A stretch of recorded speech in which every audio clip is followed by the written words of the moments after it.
What is the history behind libertarian education?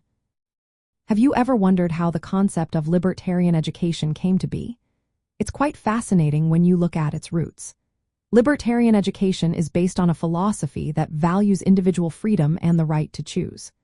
This philosophy emerged from earlier movements that opposed authoritarian rule and promoted natural rights. Thinkers from the 17th century, like the English Levelers, and Enlightenment figures such as John Locke were key influences. They argued that individuals have rights that exist before any government, and that government should have limited power, especially in education. Now, let's contrast this with the rise of compulsory public schooling. This trend began during the Protestant Reformation in the 16th century.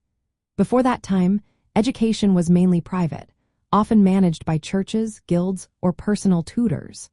Reformers like Martin Luther pushed for public education to ensure religious conformity and social order.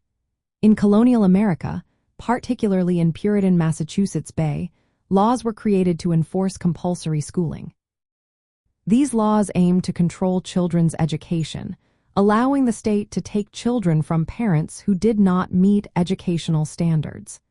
The goal was to create obedient citizens rather than independent thinkers. Libertarian education emerged as a response to this state control. Libertarian thinkers criticized public schooling for promoting conformity and obedience. They believed that education should encourage individual thought and freedom. Notable figures like William Godwin and later educators, such as John Taylor Gatto, spoke out against government-run schools. They viewed these institutions as tools for social control rather than true education. A significant figure in this movement was the Spanish anarchist Francisco Ferrer. In the early 20th century, he founded the Escuela Moderna, or modern school, in Barcelona. Ferrer aimed to teach children about freedom, reason, and critical thinking, rather than obedience to authority. His approach was seen as a threat by the government, leading to his execution in 1909. From a libertarian viewpoint, education should be voluntary and decentralized. It should focus on nurturing individual reason and freedom, rather than enforcing conformity.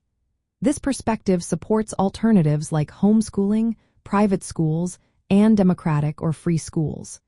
In these settings, students have more autonomy and are encouraged to think critically. In essence, libertarian education is rooted in a tradition that champions personal liberty and reason. It stands in opposition to the compulsory schooling model that arose from efforts to control society. Libertarian education advocates for the freedom to choose how and what to learn, which is seen as essential for personal growth and a free society.